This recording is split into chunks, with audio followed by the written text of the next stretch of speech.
Among all the hotly discussed topics in the Sonic the Hedgehog fandom, Tails' characterization has to be toward the top of the list. Ever since his character arc about coming into his own and believing in himself in Sonic Adventure, he's been wildly inconsistent, with some stories leaning into his newfound confidence, while others force him back to a fearful baseline where he's still left dependent on Sonic.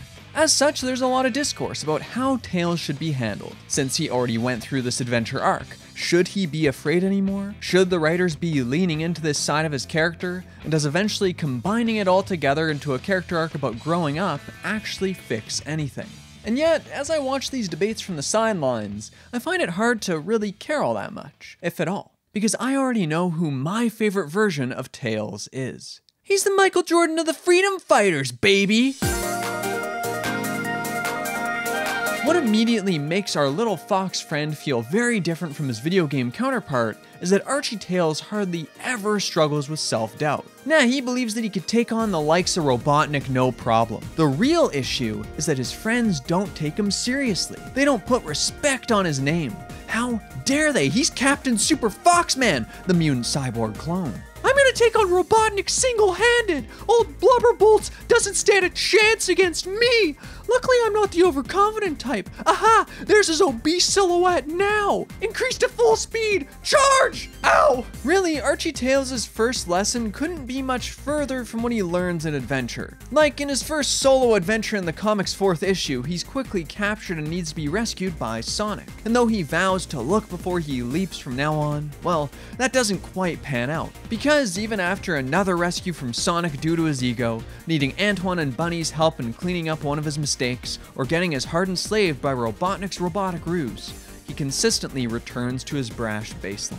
Sonic, Sally, this guy, you were good friends when I was a young pup, but today I am a grown fox. This is at the heart of Tails' first miniseries, his overconfidence. Because despite prophecies of being the chosen one, Tails spends most of his own 3-part adventure screwing up and getting rescued by others. So in order to truly grow, he needs to be humbled and realize that he can and should lean on others. That he and the Freedom Fighters will find success not when he goes it alone, but when they work together. Likewise, these are the moments when Tails shines the most among his friends, when he uses his bravery and good heart to lift up and step up for others, instead of to prop up himself. But while Tails has a bit of an ego, it's never annoying. No, it's incredibly endearing and often just funny to watch this sassy little kid getting over his head until eventually he starts to succeed. After all, it's not that Tails thinks he's better than Sonic or the Freedom Fighters. No, he simply admires them all so much that he rushes to be just as brave, special, and heroic as they are. And it's hard for a character like that to not make me smile. From here, Tails just sort of glides through the rest of the comic, without much in the way of character changes or arcs. He'd mellowed out with time and grew into the competent teammate he always wanted to be, firmly solidifying himself as Sonic's best pal and #1 companion, going on adventures and fighting evil. And even though that was simple, it was all good. In fact, Tails was just really likable. The cute, competent, cocky kid of the Freedom Fighters. In a comic full of frequently mishandled and inconsistent characters, Tails was often a pleasant reprieve. And I can say that, even after reading over 200 issues of the comic and its various spin-offs, Tails himself didn't really give me any grief. Or, well, I would say that. But then there's issue 155. See, around this time, the comic had gone all in and whole hog on being a melodramatic romance story, and sadly, even Tails wouldn't come out of that unscathed. After all, Sonic had started dating this comic book OC Fiona Fox. Why? Well, he noticed his little buddy had a crush on her and thought he might get rejected, so naturally he started dating her. Yeah, you go, Sonic, absolutely. Regardless, this obnoxious plotline resulted in an unfortunate moment for our favorite twin-tailed kid, where he yelled, "I hate you!" at his best friend as he ran off into the forest crying without Sonic even attempting to comfort him or come to an understanding. The exaggerated art certainly didn't help either, and that was where we left him for a number of issues. Really, it felt like the comic itself was just taking Sonic and Tails' friendship for granted. Like, no matter what happened between them, there was an assumption I would remain invested in them as a pair, and things would simply resolve themselves. And yet, somehow, this obnoxious moment became the catalyst for what makes Archie Tails the best Tails. But first, this video is sponsored by Exter. So a few weeks back, I received a few things from Exter. Their Cardholder Pro, flagship Parliament wallet, and a tracker card. It came at a good time right before I was heading on a trip, so I loaded up all the cards I'd need, got their tracker set up, and went on my way. Usually I'm a bit paranoid and constantly checking to make sure my wallet's still with me while I'm away from home, but being able to check its location with my phone or use its two-way ringing feature to find either of them at any time removed that stress. The wallet also has RFID protection to stop any data theft or wireless skimming, which is definitely an added bonus. Plus, the wallet itself is just super nice and slim, taking up minimal space in my pockets while still holding up to 12 cards in cash. Then there's this convenient and satisfying trigger mechanism, which makes all the cards pop up in an easy to access way. The same goes for the space grade aluminum Cardholder Pro, which is similarly small but sturdy. So with Christmas right around the corner, Exter's Black Friday sale is a great opportunity to pick up one of their smart wallets, card holders, or other add-ons as a gift. So if you want any of that, click the link in the description, enjoy up to 50% off during their Black Friday sale, and use code LOWARD at checkout to unlock further savings. Thanks for watching, and thanks to Exter for sponsoring. Now, without further ado, back to Tails. When something dumb and bad happens in a story, it's easy to just wish it would be forgotten. Wipe the slate clean, you know? Just pretend it never happened and I'll suspend my disbelief. However, one thing I appreciate about the Archie Sonic comic is how, despite all of its messiness, it so rarely does that. And this scene between Sonic and Tails is no different. See, in issue 160, soon after this encounter, Ian Flynn took over as head writer, and he chose to lean into this conflict. So now it isn't just the comic taking Sonic and Tails' relationship for granted, it's Sonic himself. After all, isn't that the obvious implication of Sonic never following up on the feelings of a supposed best friend? This way, the comic expands on the problems between Sonic and Tails by showing Sonic's casual willingness to brush aside Tails' feelings, and how he'll ignore Tails' advice. Then later, when Fiona does pop up in conversation and Tails gets quiet and upset, of course Sonic doesn't chase after him. Why would he? They aren't fighting. Oh, see, everything's good. They're practically brothers after all. As such, over the course of multiple issues, we managed to follow up on this plot without really focusing on it all that much. Instead, we see Tails upset about other things, like how Sonic's ready to charge headlong into a death trap because of his pride, refusing to listen to his friends. Clearly, this conflict isn't just about some girl, it's about Sonic's pattern of behavior. You can feel the tension growing between them, a rift in their friendship forming, and that all comes to a head in the great two-part, House of Cards.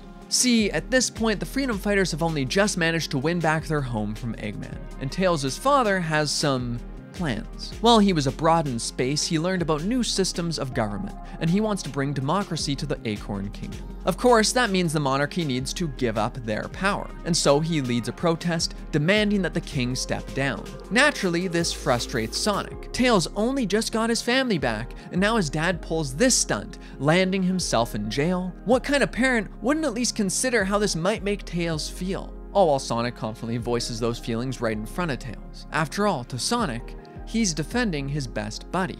He's just telling it like it is. Tails, meanwhile, isn't willing to just sit back while his father is imprisoned. So he helps his mom break him out while Sonic goes to investigate the problem. But as Tails hides, Sonic confronts his parents. Then what about Tails? Can you stand him knowing you helped keep his father in jail? I know you're his real family, but he grew up with me. Heck, the kid worships me. He'll get over it. Get over yourself. And just like that, Sonic can no longer ignore Tails' feelings. Nah, he's going to make them known, even if it means punching his friend in the face. And as they fight, Tails clearly explains all the reasons he's mad at Sonic, all the ways Sonic has wronged him. So no, this isn't just about some girl anymore. This is about Tails' parents. This is about Sonic ignoring and belittling him. This is about the fact that Sonic's actions have made one thing clear. He doesn't view Tails as an equal.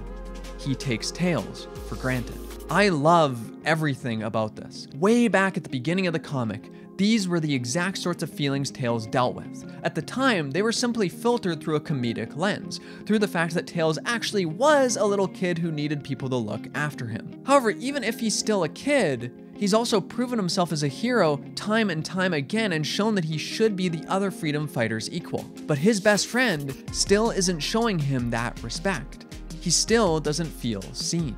Obviously though, Sonic never wanted to treat his friend this way, but now after it's all laid out for him, he can't deny that he has.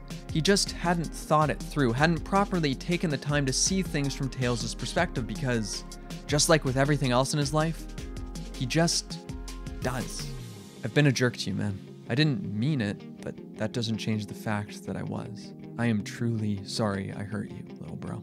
And just like that, what could have been one of the comic's weakest subplots or a forgotten argument instead becomes the catalyst for a new partnership between them. One where Sonic and Tails aren't just best friends and brothers, but proper equals. But does this mean Tails is all grown up now, that he no longer has his childish side? Of course not. He still gets ticked off when others disrespect him and his achievements. He still gets tongue-tied when his old crush comes back. And of course, even his big blow-up with Sonic sees Tails succumb to emotional outbursts and a refusal to talk things out for the majority of the fight. But if anything, I find these moments only serve to make Tails' growth more compelling, because it's not that he's no longer a kid at all, but instead this is just part of an arc where he's growing out of some of those childish ways by being allowed to let those big emotions just be. In a way, just like the characters are being kind with Tails here, it feels like the comic is too, allowing his transition into a proper young man to happen without any judgment. Really, while this could have easily been a conflict about Tails already being grown up and Sonic just not seeing that, I appreciate what's here so much more. Tails is still a kid, and he still deserves respect and to be taken seriously. Naturally though, it's not like everything is totally serious between these two now. There's still Sonic and Tails' banter and back and forths. There's still something as simple as them sharing a similar look of confusion, or Sonic rolling his eyes when he notices Tails getting a bit shy around a girl. That endearing core of their charming dynamic is still here, but now with a different tone. Like Sonic is just a bit more careful, a bit more sure to never step on his friend's toes the way he did before. Because now, he doesn't just love his little bro, he respects him too. Already, these types of cute scenes between them would have been great, but with the added context of their prior argument, knowing that they had to work to get to this point, it gives it even more weight, letting me see just how much they've grown together. Now, I don't just passively enjoy their bond as a matter of course, and I'm all the more invested in it. And this friendship goes both ways. As such, Tails is consistently there to help Sonic too, showing an emotional maturity and understanding of him that almost no one else has. So when Eggman loses his mind at a brutal defeat at Sonic's hands, and Sonic finds himself weirdly feeling bad for him, but also feeling bad for feeling bad, Tails is the one to validate his emotions, the one putting a hand on his shoulder, telling him that he understands why Sonic could feel this way, and what to do going forward. When I read this scene, I can't help but think of an interaction all the way back in the Brave New World special. Here, Sonic was similarly upset, unable to come to terms with the fact that his uncle had kept so many secrets from him, leading to Tails giving Sonic the perspective he needed to move forward, supporting him. It was a pretty sweet scene, but this also feels different somehow. Tails is no longer just the little bro who has this occasional flash of wisdom and is as stubborn as a brick, but someone Sonic actually looks to for his opinion and support. And as the story continues, Tails consistently shows this side of himself, maintaining his composure in the toughest situations, being a real rock for the rest of the group over and over again, until eventually, the only childlike thing about Tails left is his desire to play a game of capture the flag with his best friend. Time spent together that they now enjoy more than ever. It sells just how much he's grown, from that lovable little kid to one of the strongest freedom fighters of all. And there's one story in particular that makes that change crystal clear. Trouble in Paradise, a 4-part story fully dedicated to Tails, as he allows Antoine and Bunny to enjoy some time on his private island for their honeymoon. However, when the Battlebird Armada attacks, the newlyweds are captured, and now Tails needs to help save them. First and foremost, this story is just a ton of fun. Bunny and Antoine feel like Tails' loving aunt and uncle here, with how they get so jazzed about Tails' successes and celebrate with him. Watching Tails almost act as Antoine's babysitter is such an entertaining contrast too. But beyond that, it's a great culmination of Tails' character arc thus far. After all, Tails discovered this island during his first adventure to Down Under all the way back in the Gag era, but at the time he wasn't able to fend for himself and needed so much help. Similarly, the last time we had a story where he was specifically paired with Antoine and Bunny, they had to go into danger for his sake, because he was too weak and too inexperienced. But now he's the one leading the charge and coming up with a plan, using his mechanical mastery to take apart the Armada's weapons in a comedically over-the-top fashion. So Tails is going to be the one to help protect this relationship he accidentally helped start in issue 23, and be the one to lead them into the fray. He's going to have his bravery celebrated, rather than be told he shouldn't do anything rash. Already, this makes this arc a good time and well worth reading. But then there's Speedy. Much like Tails in his younger years, this fella is desperate to prove himself to his people and to be taken seriously. So he and this just as prideful Mad Doctor try to take care of Tails, Bunny, and Antoine themselves, even when simply communicating with others or asking for assistance could result in greater success. As such, Speedy loses the same way Tails did in the past. But unlike Tails, Speedy doesn't have friends to help him, and he rejects the opportunity to gain one. All of this while showing Tails his kindness too, as he's willing to carry Speedy to a medical bay even as things are getting worse for our heroes. Overall, Speedy's presence only makes it clearer how much Tails has grown, with him acting as a reflection of Tails' past inferiority complex taken to its extreme. Meanwhile, when Tails casually considers how this mission would go a whole lot faster if Sonic were here, he doesn't begin to doubt himself or rush to prove his worth. Instead, he rests his head, taking everything in stride. They'll be okay in the end so long as Tails has enough time to think. After all, Tails is the only one here who could have figured out, based on a couple glances at some maps and schematics, that this isn't just a base. Nah, it's one of the Armada's airships submerged in disguise. And so what to Antoine and Bunny looks and feels like a sinking ship is actually the last piece of an underground tunnel being lifted into the sky, revealing their escape, allowing for an easy getaway without any additional fighting. And what's the reward for all this? Does Tails get to feel like the hero he's always wanted to be, finally acknowledged by his peers? No, because they've already acknowledged him, haven't they? I couldn't have done it without you two. Here's to us, and here's to a real vacation.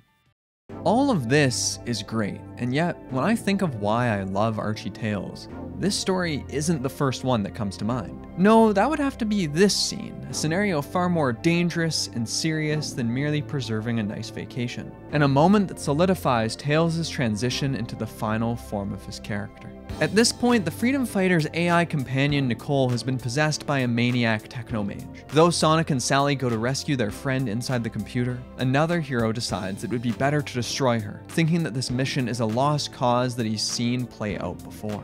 He's also really powerful, so what does Tails do? Con, wait, where are you going? To put Nicole out of her misery. No! Kid, this isn't easy for me either, but it has to be done. No, it doesn't. We're heroes. We do what's right, even when it's hard. It isn't a matter of being hard, Tails. This is impossible. Nothing is impossible. If it was really so hopeless, why did you come all the way here? Why don't you just zap me and get on with it? I don't want to have to destroy her. Then wait and see what Sonic and Sally can do. Or do you not believe in them either? You make it sound like it's so simple, but it's... It might seem like a small thing, but really the way Tails refuses to give up, how he vouches for his friends, how pointed and convicted he is that what's happening here isn't doing the hard thing, but is instead cowardice, abandoning hope when you're scared you've lost control, and that Tails would rather be struck down than let that slide. It shows that Tails believes in Sonic and Sally every bit as much as they believe in him, that he's grown into their equal, that he'll do everything he can to lift them up, that even in the face of impossible odds, he's the type of hero who will never back down, who will never lose his head, who will never stop trying. And to me, being able to watch him grow to this point, for that conviction and confidence to finally be earned and resonate, that's what makes Archie Tails the best Tails.